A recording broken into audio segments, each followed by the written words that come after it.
2047 में विकसित भारत बाद में बना लीजिएगा, पहले एपीजे अब्दुल कलाम के सपनों का 2020 का भारत कहां गया उसको तो एक बार एनालिसिस कर लीजिए। तो बिहार की परिभाषा बनती है कि उत्तर में बाढ़ है, दक्षिण में सुखाड़ है, बाकी जो बचा नरसंहार है, यही बिहार है।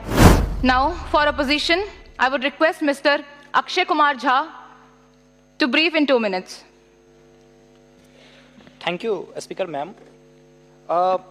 2047 के विकसित भारत की परिकल्पना करते हुए हम पश्चिमी द्वार से बाहर निकल रहे थे, तभी पूर्वी द्वार में डॉक्टर एपीजे अब्दुल कलाम ने कहा कि अरे मेरे विकसित भारत 2020 की परिकल्पना को तो एनालिसिस करते जाओ।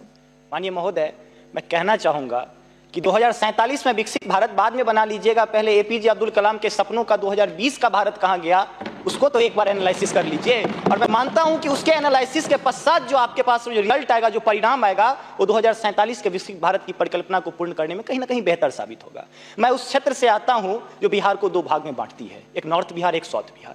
हमारा मिथिला का रीजन 6 महीने बाढ़ के पानी से ग्रसित रहता है। जब मैं राज्य सरकार से पूछता हूं तो कहते हैं कि विदेश का मामला है भैया, नेपाल पानी छोड़ देता है, मैं क्या करूं, उधर से चना डैम बना देता है। अब तो राज्य में भी सरकार आपकी है, केंद्र में भी आपकी है, तो प्रभु कृपया कुछ तो मदद कीजिए। दूसरी बात, कोसी का संसद में कह दिया गया कि ड्रेस कोड ये होना चाहिए। अरे मैं बाढ़ के उस इलाके से आता हूं जहां आधा धोती पहन के संसद तक आना पड़ता है, न सड़क है न कुछ है, तो कैसे आऊंगा। उसी क्षेत्र का एक नंगा बच्चा हमसे कहता है कि साहब मैं बाढ़ से ग्रसित हूं, और दक्षिण बिहार का एक बच्चा कहता है कि मैं सुखाड़ से ग्रसित हूं, मेरे पास पीने के लिए पानी नहीं है।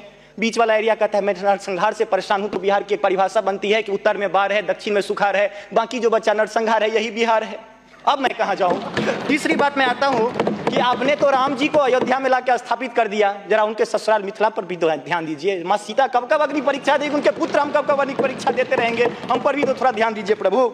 बाढ़ का पानी जब हमारे बिहार से निकलता है तो लगे लगे बंगाल चला जाता है, और जो भी हमारे पास रोजी रोटी रहती है खत्म हो जाती है। तो मेरी पत्नी भी कहती है कि लागल लागल सजन धक्का सलम कलकत्ता चल, अब कितना आगे जब आगे आते हैं। और पर्यटन की पर्याप्त संभावना है। एक बार आप कृपा करके देखिए, पर्यटन मंत्री बैठे हुए हैं, अब ताजमहल मुमताज महल की याद में बना, आपने उसको 7वां अजूबा में शामिल कर दिया। अरे हमारे यहाँ गया में दशरथ माझी छेनी लेके पूरा पहाड़ तोड़ दिए, इससे बड़ी और क्या बात हो सकती है। उसको पर्यटन के लिए रखिए।